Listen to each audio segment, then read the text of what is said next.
Leia a Bíblia em um ano.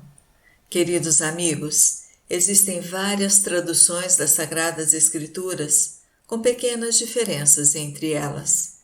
Por favor, pegue a sua, não importa qual seja, e reze comigo. Eu leio com vocês a Bíblia Sagrada, tradução da CNBB, 9ª edição. Divino Espírito Santo, descei sobre nós e iluminai-nos. Jonas capítulo 3. Anúncio do castigo e conversão de Nínive. A palavra do Senhor veio a Jonas pela segunda vez. Levanta-te, vai a Nínive, aquela grande cidade, e anuncia o que vou te dizer. Jonas partiu agora com a intenção de ir a Nínive, como o Senhor havia mandado. Nínive era uma cidade fabulosamente grande, do tamanho de uma caminhada de 3 dias. Jonas entrou na cidade e começou a andar. Caminhou um dia inteiro dizendo assim: dentro de 40 dias, Nínive será destruída. Os ninivitas passaram a crer em Deus e proclamaram um dia de penitência, vestindo-se todos de saco, do maior até o menor. O fato chegou até o conhecimento do rei. Ele se levantou do trono, tirou o manto, vestiu um pano de saco e sentou na cinza. Mandou também publicar e proclamar aos ninivitas este decreto do rei e de seus ministros. As pessoas, os animais, o gado e as ovelhas não poderão provar nada, ficando sem pastar e sem beber água. Pessoas e animais deverão se vestir de saco, clamando a Deus com força. Cada um deverá voltar atrás de seus caminhos perversos e deixar de praticar todo tipo de opressão. Quem sabe assim, Deus volta atrás, tem compaixão, renova o ardor de sua ira, e nós escapamos de ser destruídos? Deus viu o que eles fizeram e como voltaram atrás de seus caminhos perversos. Compadecido, desistiu do mal que tinha ameaçado. Nada fez. Jonas capítulo 4. A lição de Jonas. Jonas ficou então muito amargurado e irritado. E assim orou ao Senhor: Ah, Senhor, não era isso mesmo que eu dizia quando estava na minha terra? Foi por isso que eu corri, tentando fugir para Tarsis, pois eu sabia que és um Deus bondoso demais, sentimental, lerdo para ficar com raiva, de muita misericórdia e tolerante com a injustiça. Então, Senhor, tira a minha vida, pois eu acho melhor morrer do que viver. O Senhor lhe respondeu: Será que está correto ficares tão irritado? Jonas saiu da cidade e foi para o lado do nascente, onde fez um abrigo. Ali sentou-se à sombra para ver o que ia acontecer à cidade. O Senhor Deus providenciou uma mamoneira que cresceu sobre Jonas, de forma a fazer sombra na sua cabeça, refrescando-a da raiva que sentia. Jonas ficou muito satisfeito com a mamoneira. Deus, porém, providenciou um verme que na madrugada seguinte atacou a mamoneira e ela secou. Após o nascer do sol, Deus mandou um vento oriental muito quente, e o sol passou a castigar a cabeça de Jonas, que se sentiu mal. Tornou a pedir a morte, dizendo: Prefiro morrer a ficar vivo. E Deus lhe disse: Será que está correto tu ficares tão irritado por causa da mamoneira? Ele respondeu: Está certo, sim, eu ficar com raiva e até pedir a morte. O Senhor lhe disse: Estás com pena de uma mamoneira que não te deu trabalho, que não foste tu quem a fez crescer e que numa noite nasceu e numa noite morreu. Pois eu não terei pena de Nínive, esta enorme cidade, onde moram mais de 120.000 pessoas, que não sabem distinguir entre a direita e a esquerda, além de tantos animais? Eclesiástico capítulo 21. Sobre os pecados. Filho, pecaste? Não tornes a fazê-lo, e suplica pelas faltas passadas para que te sejam perdoadas. Foge dos pecados como de uma cobra. Se deles te aproximares, te morderão. Seus dentes são dentes de leões que tiram a vida das pessoas. Toda iniquidade é como espada de 2 gumes. Não há cura para o seu golpe. O terror e as injustiças acabarão com a riqueza. A casa que é muito rica será destruída pela soberba, e assim a riqueza do soberbo será arrasada. A súplica do pobre vai da sua boca até os ouvidos de Deus, e a justiça lhe será feita sem demora. Quem detesta a correção está nas pegadas do pecador. Quem teme a Deus, atraia ao seu coração.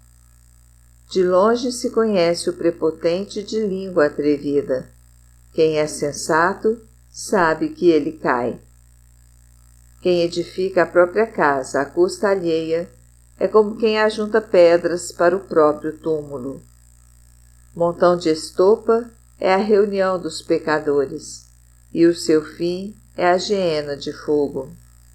O caminho dos pecadores é pavimentado de pedras, mas desemboca no solvedouro do abismo. A sabedoria, perfeição do temor de Deus. Quem guarda a lei controla seus pensamentos.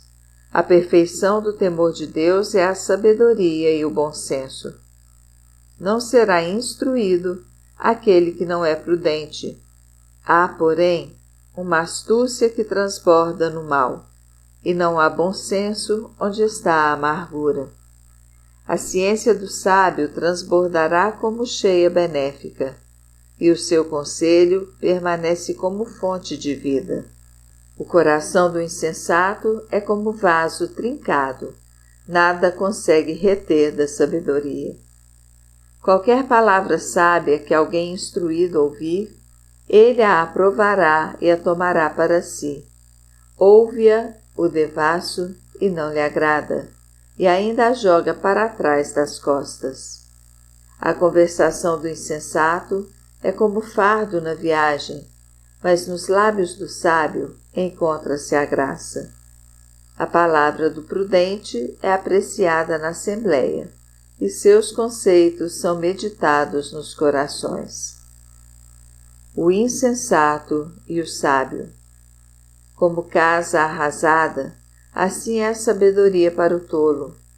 A ciência do insensato são palavras que nem se podem repetir. Para o tolo, a instrução é como grilhões nos pés e como algemas nos punhos. O insensato, quando ri, levanta a voz. O sábio apenas sorri calmamente. Como ornamento de ouro, é para o prudente a instrução, como bracelete no braço direito. O pé do insensato facilmente se insinua na casa do próximo, enquanto o experiente respeita as pessoas. O tolo olha para dentro da casa pela janela, ao passo que o instruído ficará de fora. É sinal de má educação auscultar pela porta. Para o prudente seria uma grave ofensa. Os lábios dos imprudentes discorrem sobre tolices, enquanto as palavras dos prudentes são pesadas na balança. Na boca dos estultos está o seu coração, enquanto no coração dos sábios está a sua boca. Quando o ímpio maldiz o adversário, é a si mesmo que maldiz. Com o boato, mancha sua alma e será odiado por todos. Também quem permanecer com ele será odiado, enquanto quem é calado e prudente será honrado. 2 Pedro, capítulo 3. A promessa da vinda do Senhor. Caríssimos, esta é a segunda carta que vos escrevo para despertar a sinceridade de vossa mente por uma chamada à memória. Lembrai-vos das palavras preditas pelos santos profetas, bem como do preceito do Senhor e Salvador, a vós transmitido pelos apóstolos. Antes de mais nada, deveis saber que nos últimos dias aparecerão zombadores, esbanjando zombarias e levando a vida ao sabor de suas paixões. Eles dizem: onde ficou a promessa da sua vinda? Desde a morte de nossos pais, tudo permanece como no princípio da criação.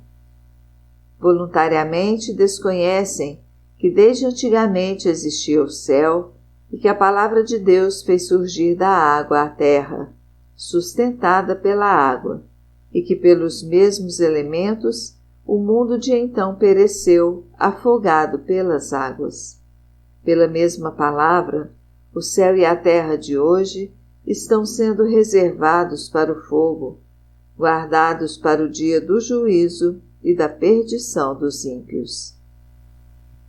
A demora do dia do Senhor. Ora, uma coisa não podeis desconhecer, caríssimos. Para o Senhor, um dia é como 1000 anos, e 1000 anos como um dia. O Senhor não tarda a cumprir sua promessa, como alguns interpretam a demora. É que Ele está usando de paciência para convosco, pois não deseja que ninguém se perca. Ao contrário, quer que todos venham a converter-se. O dia do Senhor chegará como um ladrão. Então os céus acabarão com um estrondo espantoso. Os elementos, devorados pelas chamas, se dissolverão, e a terra será consumida com todas as obras que nela se encontrarem. Se é deste modo que tudo vai desintegrar-se, qual não deve ser o vosso empenho numa vida santa e piedosa, enquanto esperais com anseio a vinda do dia de Deus, quando os céus em chama vão se derreter e os elementos, consumidos pelo fogo, se fundirão? O que esperamos, de acordo com a sua promessa, são novos céus e uma nova terra, nos quais habitará a justiça. O testemunho das cartas de Paulo. Caríssimos, vivendo nesta esperança, esforçai-vos para que ele vos encontre numa vida pura, sem mancha e em paz. Considerai também como salvação a paciência de nosso Senhor. Isso já nos escreveu nosso amado irmão Paulo, segundo a sabedoria que lhe foi dada. Ele trata disso também em todas as suas cartas, se bem que nelas se encontrem algumas coisas difíceis que homens sem instrução e vacilantes deformam para sua própria perdição. Aliás, é o que fazem também com as demais Escrituras. Exortação final e doxologia. Portanto, caríssimos, vós sabeis disto com antecedência. Precavei-vos para não suceder que, levados pelo engodo desses ímpios, percais vossa própria firmeza. Antes, procurai crescer na graça e no conhecimento de nosso Senhor e Salvador Jesus Cristo. A Ele seja dada a glória, desde agora até o dia da eternidade. Amém.